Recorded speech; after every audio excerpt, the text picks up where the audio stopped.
Let me tell you something you already know. This is Dave Kirilloff, languageofhitting.com. I want to talk about fixing your hitting frustrations. Speaking as a former player and from my own experiences, some of the most frustrating times you have in a batter's box is when you consistently pop pitches up. You pop up foul ball after foul ball 2, 3, 4 times in a row. And finally, your pop up goes into fair territory and you're out. Or sometimes you're catching the ball at the end of the bat and you hit a little chinky squibbler back to the fielder. Maybe sometime your frustration comes when you get jammed. You constantly get jammed by the ball. The ball's hitting the bat down by the handle below the trademark and it's not going anywhere. And of course, one of the worst feelings is you get a blank.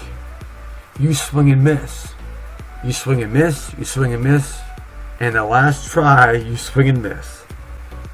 If you're a former player, you've experienced what I'm talking about. Whether you're good or bad, I mean, everyone goes through a rut sometime in their playing days.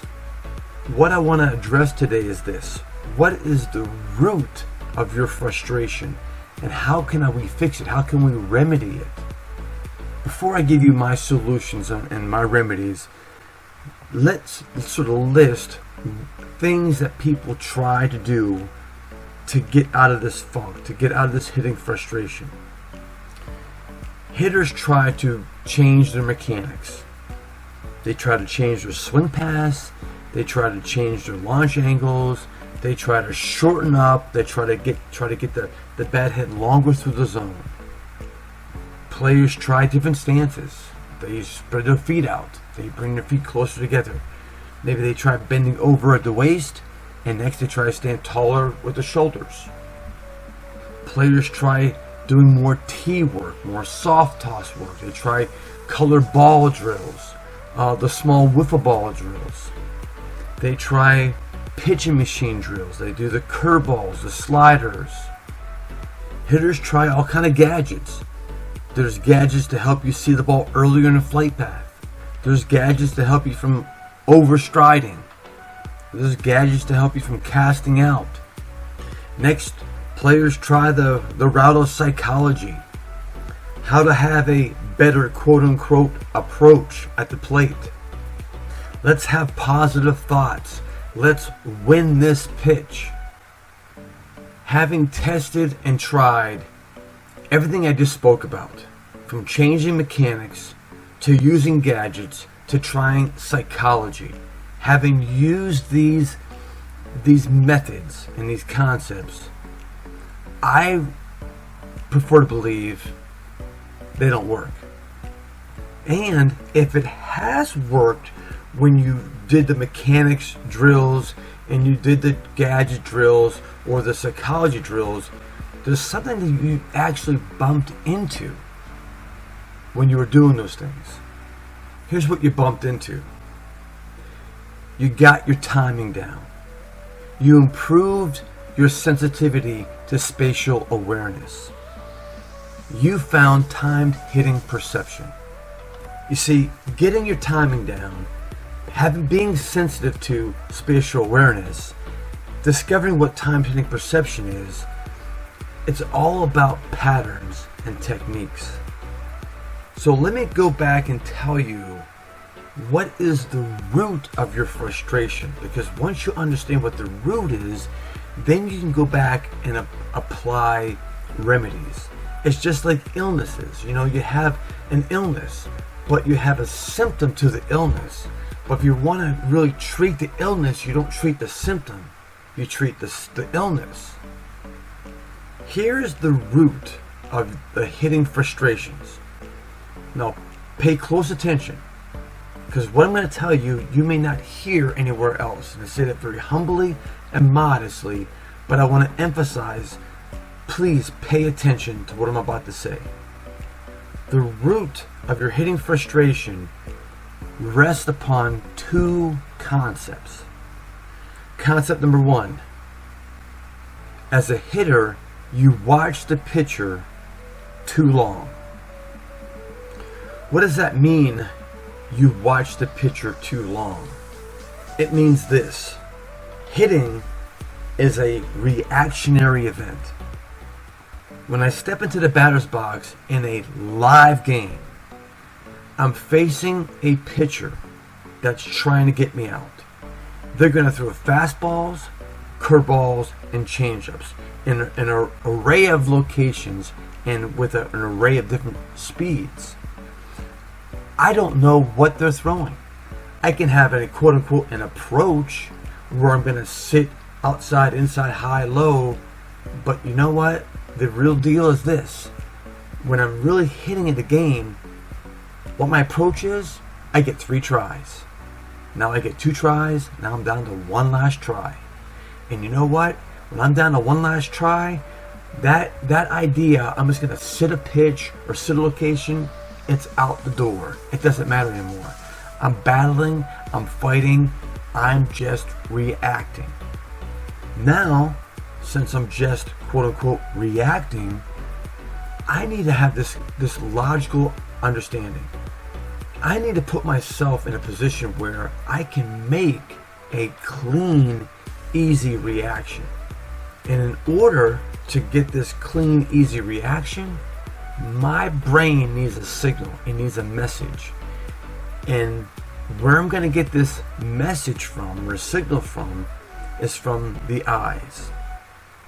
You see, the eyes need to get into position, the position where they're about to view the ball.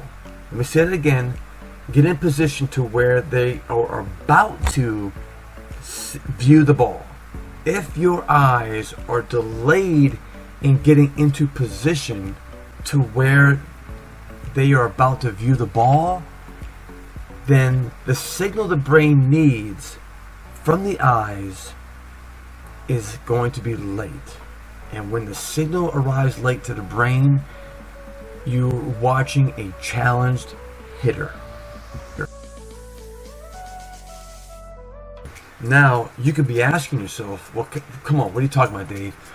All we have to do is watch the ball be released from the pitcher's hand. Well, I'm here to tell you from my own experiences and from my own research, good hitters don't see the ball out of the pitcher's hand.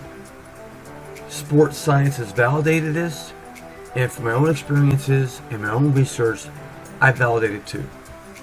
And here's a bolder statement, and this is based on research and laboratory testing.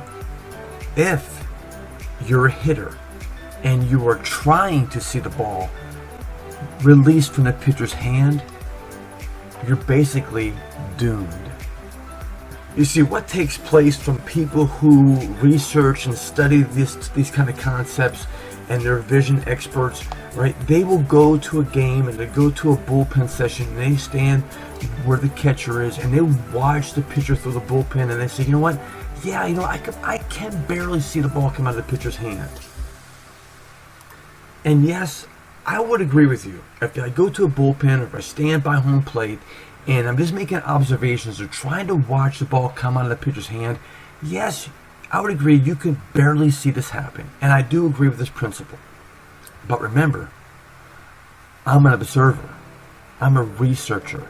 I'm not trying to hit the ball while I'm practicing or I'm testing this hypothesis, when I'm testing this principle.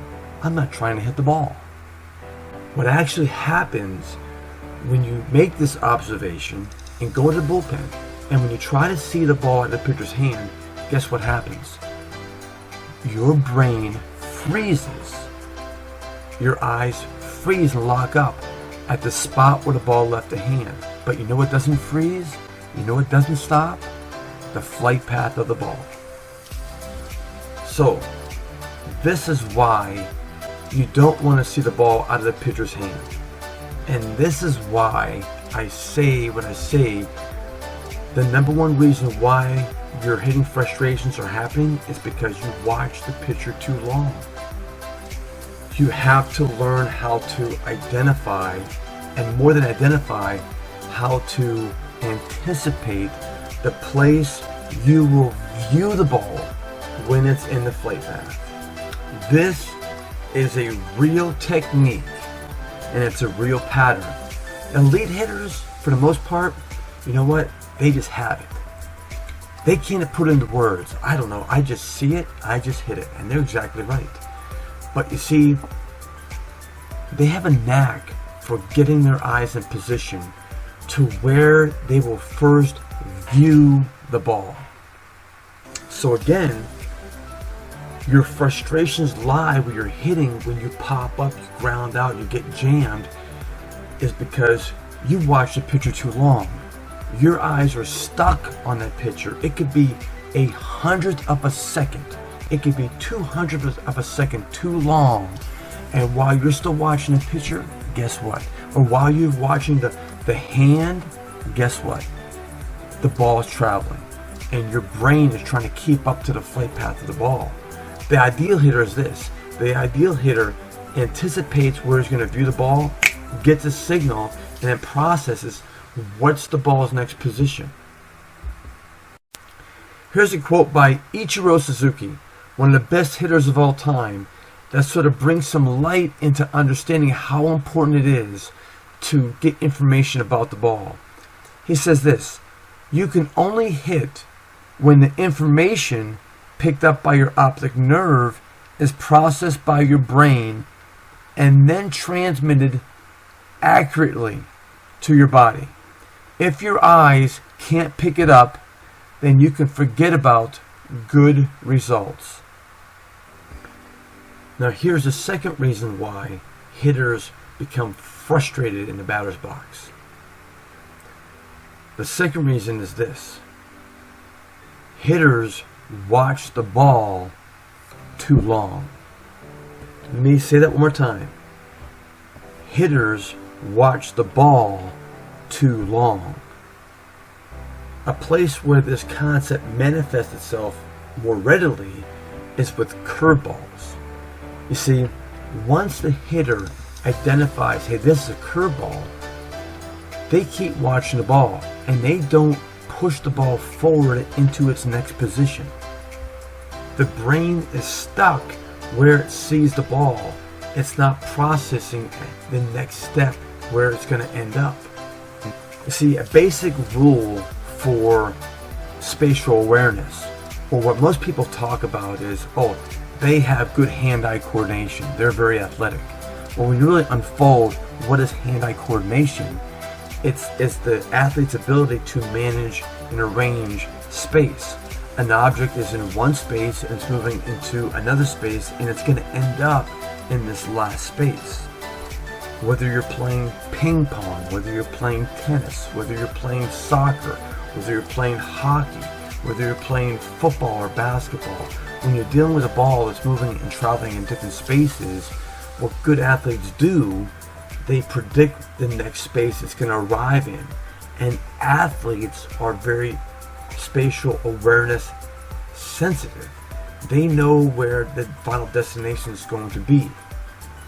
And for baseball and softball hitters, this is what it all boils down to, is your ability to manage space. Be sensitive to spatial awareness.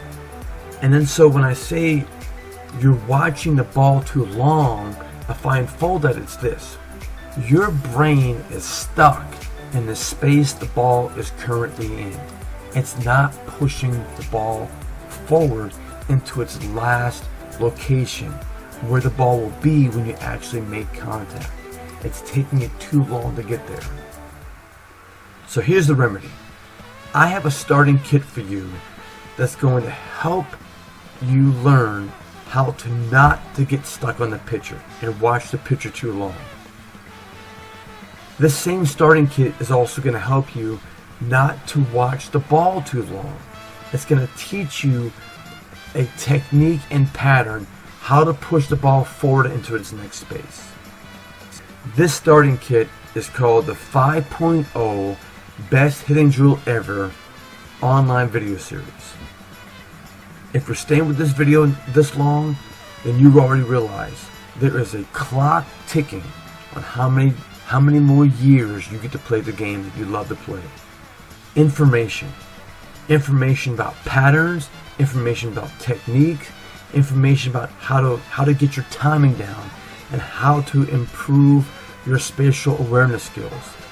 That's what's going to keep you in the game and keep you on the field and playing at higher levels of competition. You want to be as good as you can be while you're still young. Make the investment today and make a difference in your game. I'm Dave Kirilloff. May the Lord Jesus Christ bless you. Home run this season. Too old to trail. Swing and a high fly ball, deep left field. Is this his first Double-A home run? You betcha!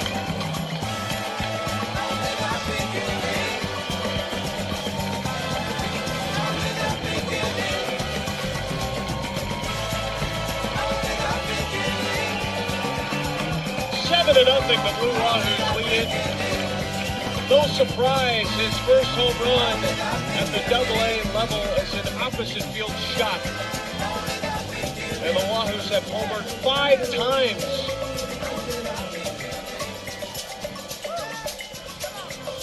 My goodness.